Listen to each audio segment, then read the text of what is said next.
Good morning students. Today we will discuss the first division of the plantae kingdom, that is algae. ये पहला division है जो kingdom Plantae के अंदर include होता है. लास्ट टाइम हमने जो क्लासिफिकेशन सिस्टम है वो स्टडी किया था. जो एंजियोस्पर्मिक प्लांट्स होते हैं, एंजियोस्पर्मिक प्लांट्स वो प्लांट होते हैं जिसमें फ्लावर्स डेवलप होते हैं. अब जो एंजियोस्पर्मिक प्लांट्स है उनकी क्लासिफिकेशन के लिए जनरली 3 क्लासिफिकेशन सिस्टम हम डिस्कस करते हैं. पहला क्लासिफिकेशन सिस्टम जो हम डिस्कस कर चुके हैं वो है आर्टिफिशियल क्लासिफिकेशन सिस्टम, जिसमें कुछ कैरेक्टरिस्टिक्स के बेस पे क्लासिफिकेशन कैरी आउट किया गया था. उसके बाद उसमें कुछ ड्रॉबैक्स थे जिसको ओवरकम करने के लिए नेचुरल सिस्टम ऑफ क्लासिफिकेशन दिया गया, जिसको बेंथम एंड हुकर ने प्रोवाइड किया था. इसमें एक्सटर्नल फीचर्स के अलावा और भी बहुत सारे फीचर्स इंक्लूड किए जाते हैं और आज भी उसको यूज किया जाता है. थर्ड जो क्लासिफिकेशन सिस्टम है वो मॉडर्न क्लासिफिकेशन सिस्टम है, जिसमें phylogenetic relationship means evolutionary relationship, दो ऑर्गेनिज्म है वो कितने एक दूसरे से कनेक्ट हैं, उनके एंसेस्टर एक होने की कितने चांसेस हैं, तो उसको हम फाइलोजेनेटिक जो क्लासिफिकेशन सिस्टम है वो बोलते हैं. अब जो प्लांट किंगडम है उसको 5 डिवीजन के अंदर डिवाइड किया गया है. Algae, bryophyta, pteridophyta, gymnosperms and angiosperms. So first of all we will discuss the first division, that is algae. जो algae है वो किस तरह के ऑर्गेनिजम्स होते हैं, कहां पे मिलते हैं, किस तरह का फॉर्म और साइज होता है, किस तरीके से रिप्रोड्यूस करते हैं and what is their economic importance, और ये क्या इंपॉर्टेंट रोल प्ले करते हैं, ये सारी चीजें हमें यहाँ पे डिस्कस करनी है. So first of all algae.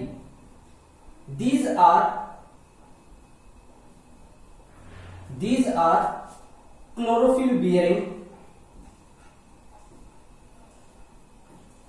These are chlorophyll bearing, thalloid like or thallus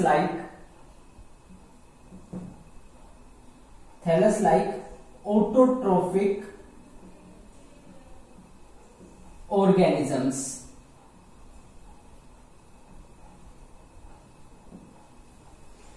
These are chlorophyll bearing means इनके अंदर क्लोरोफिल होता है. थैलस लाइक, थैलस मीन्स एक ऐसी बॉडी जिसमें रूट, स्टेम और लीव्स क्लियर कट डिफरेंशिएट नहीं होते हैं, उसको हम बोलते हैं thallus. That is plant body is not differentiated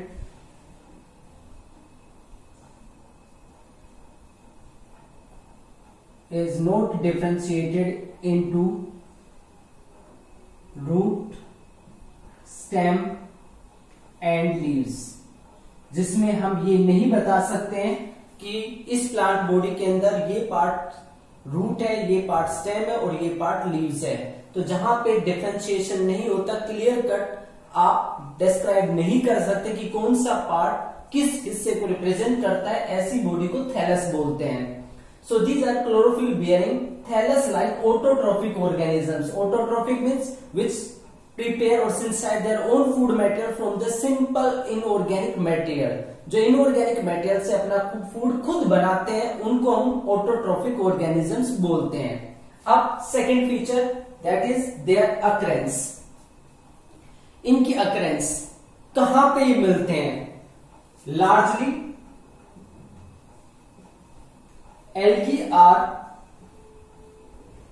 Largely algae are aquatic in nature. Aquatic means found in both fresh as well as marine water.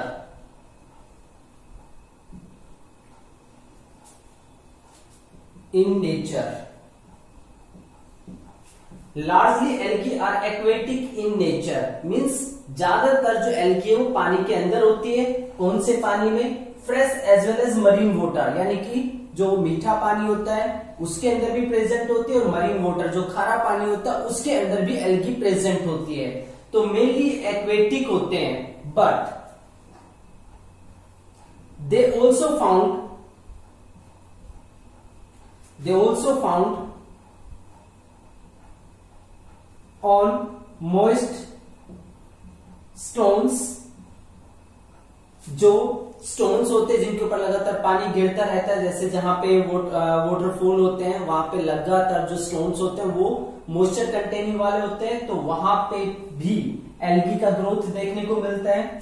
Moist stones soils, जहां पे जो जमीन है वो गीली होती है, और स्टोन्स सोइल्स वुड्स एटसेट्रा, जहां पे वुड होती है यानी कि लकड़ी होती है, जैसे काफी सारे फॉरेस्ट होते हैं जहां पे काफी ज्यादा रेनफॉल होता है, तो जो उनका स्टेम है उस पे मॉइस्चर कंटेंट काफी ज्यादा होता है, तो वहां पे भी एल्गी ग्रो कर जाते हैं। तो सिर्फ पानी के अंदर ही नहीं बल्कि जहां पे मोस्ट कंडीशन होती है वहां पे भी एल्गी प्रेजेंट हो सकते हैं। इसके अलावा जो एल्गी है वो सिम्बायोटिक एसोसिएशन या दूसरे ऑर्गेनिज्म के साथ एसोसिएशन में भी मिल सकते हैं। Some algae found in association with fungi, that is in case of lichens हम पढ़ चुके हैं, वहां पे एल्गी और फंजाई दोनों मिलके एक साथ रहते हैं, तो जो एल्गी है वो फंजाई के साथ भी हो सकती है, in association with fungi and with animals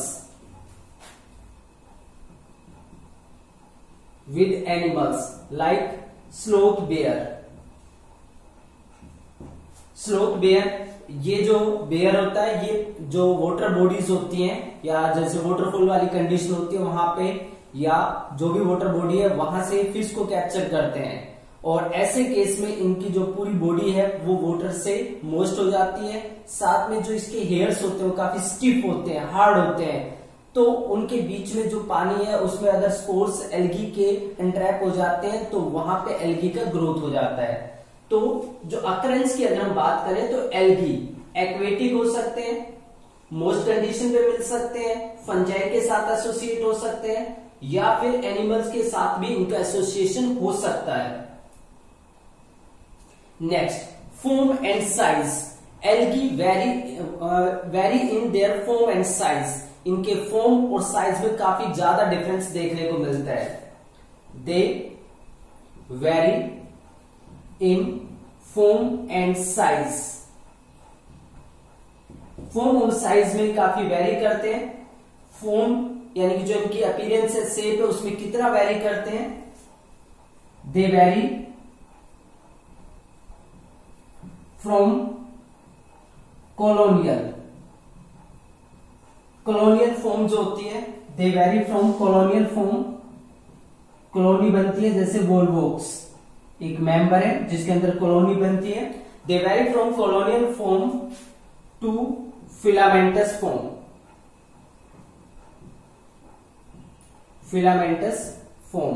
filamentous में लाइक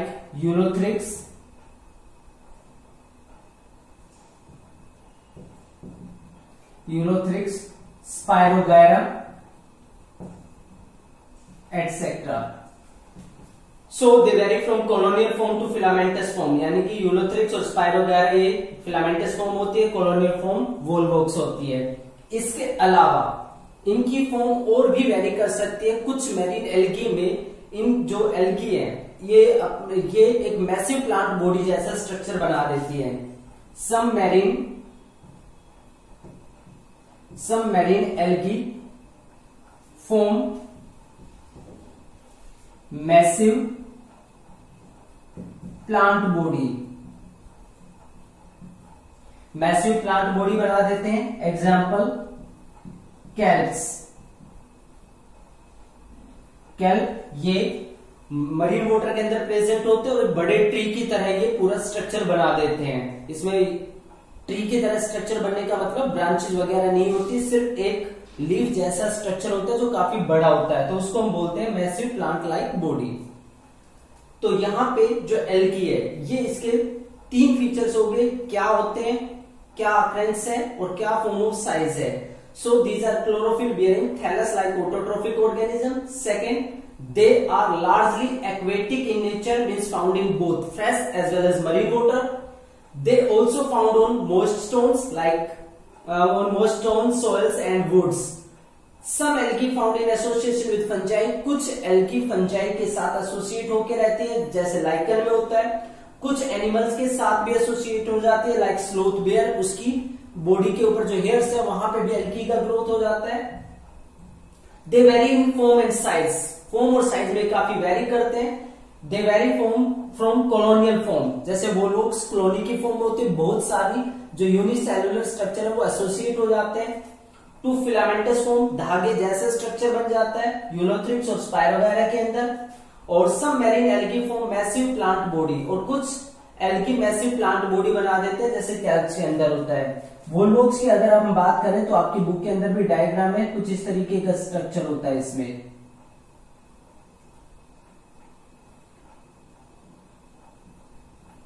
ये सारी इसके यूनिसेलुलर बॉडीज होती हैं जो आपस में कनेक्ट होती हैं.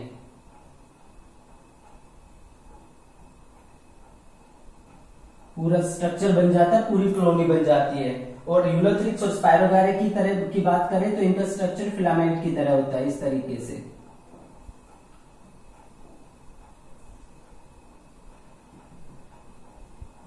ये इनका स्ट्रक्चर होता है. तो फिलामेंटस फॉर्म हो सकती है, कॉलोनियल फॉर्म हो सकती है, और प्लांट बॉडी एक बहुत बड़ी प्लांट मैसिव प्लांट बॉडी की तरह हो सकती है, जिसकी लेंथ मीटर्स के अंदर प्रेजेंट होते हैं. सेवरल मीटर्स में इसी तरह का स्ट्रक्चर देखने को मिल सकता है जो कैल्प के अंदर होता है. So these are the what are algae, what is their occurrence and what is their form and size. तो ये तीन कॉन्सेप्ट होगी. अब जो नेक्स्ट पार्ट है वो है रिप्रोडक्शन. एल्गी के अंदर रिप्रोडक्शन कैसे होता है.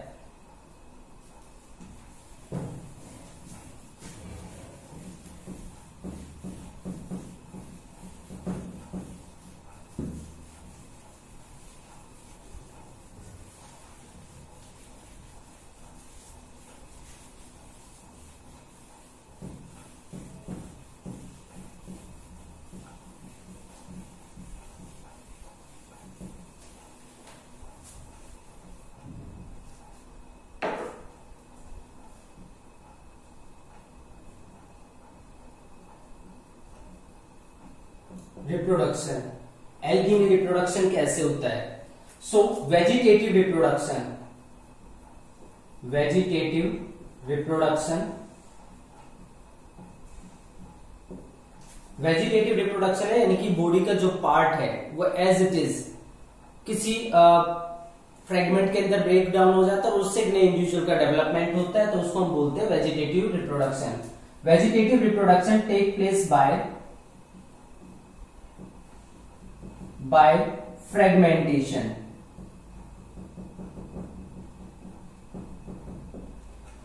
वेजिटेटिव रिप्रोडक्शन फ्रेगमेंटेशन से होता है, मींस जो मैच्योर एल्गी होती है वो अपने आप फ्रेगमेंट्स के अंदर ब्रेक हो जाती है और हर फ्रेगमेंट से एक नया इंडिविजुअल डेवलप हो जाता है. At maturity algae break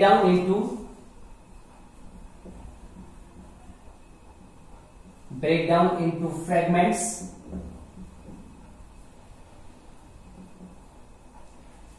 and each fragment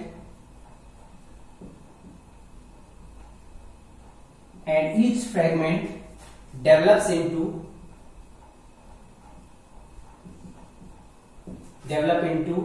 a new member और न्यू इंडिविजुअल.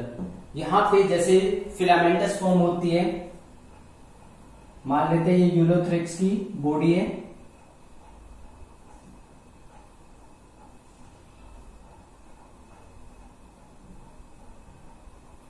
यूलोथ्रिक्स की ये बॉडी है, मैच्योर जैसी हो जाती है इसका ब्रेकडाउन हो सकता है. ब्रेकडाउन होने के बाद मान लेते 3 पार्ट इसके बन गए 1 2 3, तो हर पार्ट से एक नया जो यूलोथ्रिक्स है वो डेवलप होना स्टार्ट हो जाता है. तो इस तरीके से 3 फ्रेगमेंट उसके बने थे, 3 फ्रेगमेंट से 3 नए इंडिविजुअल डेवलप हो जाते हैं. तो जो वेजिटेटिव रिप्रोडक्शन है वो फ्रेगमेंटेशन से होता है. नेक्स्ट जो आता है रिप्रोडक्शन में वो है असेक्सुअल रिप्रोडक्शन. जिसमें पेरेंट बॉडी कुछ स्ट्रक्चर्स क्रिएट करके तब नया इंडिविजुअल बनाती है, एज इट इज रिप्रोडक्शन में यूज नहीं होती। यहाँ पे तो बॉडी का as it is part use हो रहा है रिप्रोडक्शन में, इसलिए इसको वेजिटेटिव बोलते हैं। लेकिन यहाँ पे as it is body part use नहीं होता, बल्कि कुछ स्ट्रक्चर तैयार किया जाता है, उससे रिप्रोडक्शन होता है। अब असेक्सुअल रिप्रोडक्शन का मतलब क्या होता है, जिसमें एक सिंगल पेरेंट यूज होता है और सिंगल पेरेंट कुछ स्ट्रक्चर्स बनाता है और उस स्ट्रक्चर से नए इंडिविजुअल का डेवलपमेंट होता है, जिसमें गैमेट बन भी सकते हैं और नहीं भी, अगर बनते हैं तो फ्यूज नहीं होते। तो ये कंडीशन होती है असेक्सुअल रिप्रोडक्शन की। एल्गी के अंदर asexual reproduction that is take place by the formation of various types of spores. कई तरह के स्पोर्स बनते हैं जिससे असेक्सुअल रिप्रोडक्शन होता है। That is it takes place by the formation of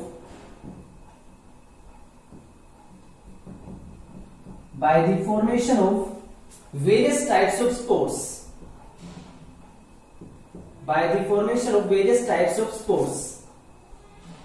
कई तरह के स्पोर्स बनते हैं, उनसे रिप्रोडक्शन होता है। अब कई तरह के स्पोर्स में जो सबसे कॉमन स्पोर है वो है जू स्पोर्स। द मोस्ट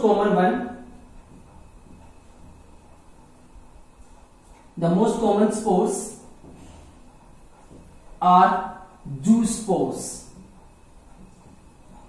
जो सबसे कॉमन स्पोर होते हैं वो जू स्पोर्स होते हैं।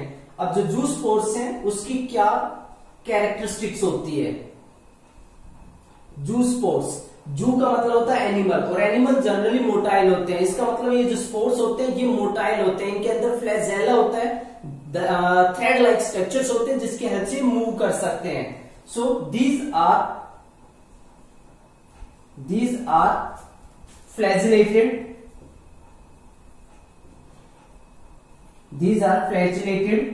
unicellular structures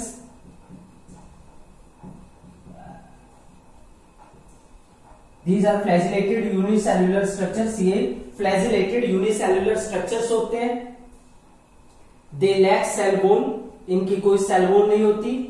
They lack cell wall, इनमें कोई सेल वॉल नहीं होती। They are motile, क्योंकि फ्लैजेल है, they are motile and on germination produce a new alga। Germination करके एक नया एल्गा बना देते हैं। अब क्लैमाइडोमोनास एक एल्गा होता है, उसके अंदर ये एक स्पोर है, इस तरीके का स्ट्रक्चर उसके अंदर होता है। ये जू स्पोर है, ये इसके फ्लैजेला है जिसकी हेल्प से ये फ्लोट कर सकता है, स्विम कर सकता है। जहां पे भी ये सेटल डाउन होता है वहां पे जाके उससे एक नया जो इंडिविजुअल है उसका डेवलपमेंट हो जाता है। तो जू स्पोर सबसे कॉमन टाइप के स्पोर्स होते हैं जिनसे असेक्सुअल रिप्रोडक्शन इन ऑर्गेनिजम्स के अंदर होता है। तो इसके अलावा भी और भी स्पोर हो सकते हैं, लेकिन जो मोस्ट कॉमन है वो जू स्पोर्स हैं। अब जो नेक्स्ट पार्ट है रिप्रोडक्शन का वो है sexual reproduction.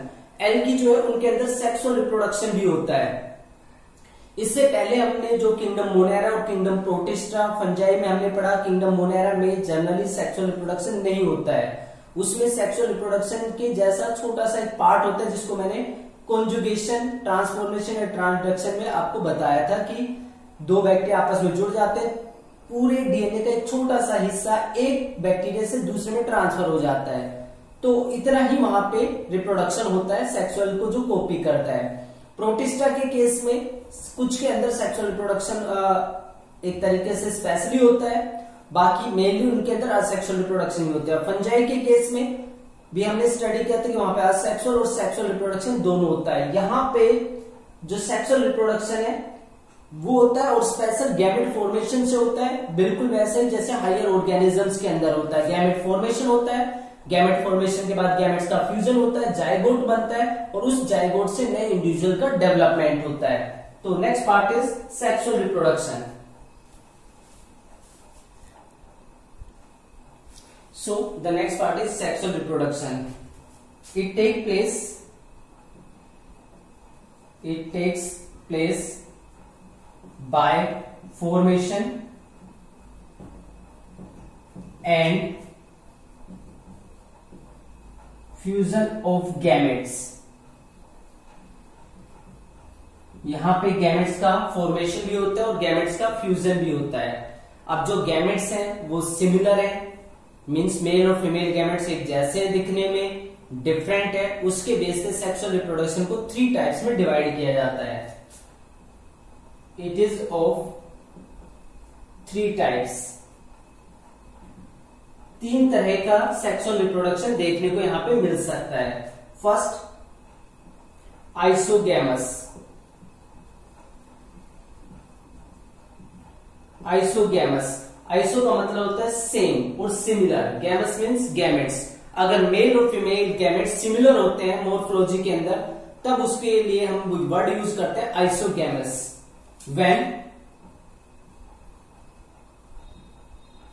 when male and female gametes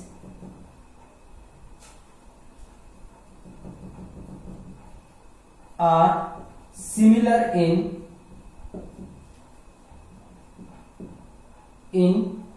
morphology, similar in morphology, that is in shape and size. अगर गैमेट्स मेल और फीमेल गैमेट्स सिमिलर है मोर्फोलॉजी में, बाहर से देखने में सिमिलर है, शेप और साइज सिमिलर है, तो इस तरह के गैमेट्स को बोलते हैं आइसोगैमेट्स। और इस तरीके के आइसोगैमेट्स से जो रिप्रोडक्शन होता है उसको बोलते हैं isogamous reproduction. Such gametes are known as isogametes. ऐसे गैमेट्स को आइसोगैमेट्स बोलते हैं। For example Ulothrix. यूलोथ्रिक्स जो एल्गी होती है या एल्गा जो है यूलोथ्रिक्स, उसके अंदर जो दोनों मेल और फीमेल गैमेट्स होते हैं वो फ्लैजिलेटेड होते हैं, मीन्स मोटाइल होते हैं और सिमिलर होते हैं साइज में। Both gametes are flagellated. Both gametes are flagellated, that is motile and similar in size, और साइज में भी बराबर होते हैं। जैसे मेल और फीमेल गैमेट दोनों है, ये एक मेल गैमेट हो गया और एक female gamete. Male gamete female gamete दोनों के ऊपर फ्लैजेल है और दोनों बराबर साइज के हैं, तब उसके लिए हम कंडीशन यूज करते हैं आइसोगैमस। तो यूलोथ्रिक्स में ऐसा होता है। इसी तरीके से स्पायरोगायरा जो एल्गा होता है उसमें दोनों जो गैमेट्स हैं, यहां पर तो फ्लैजेल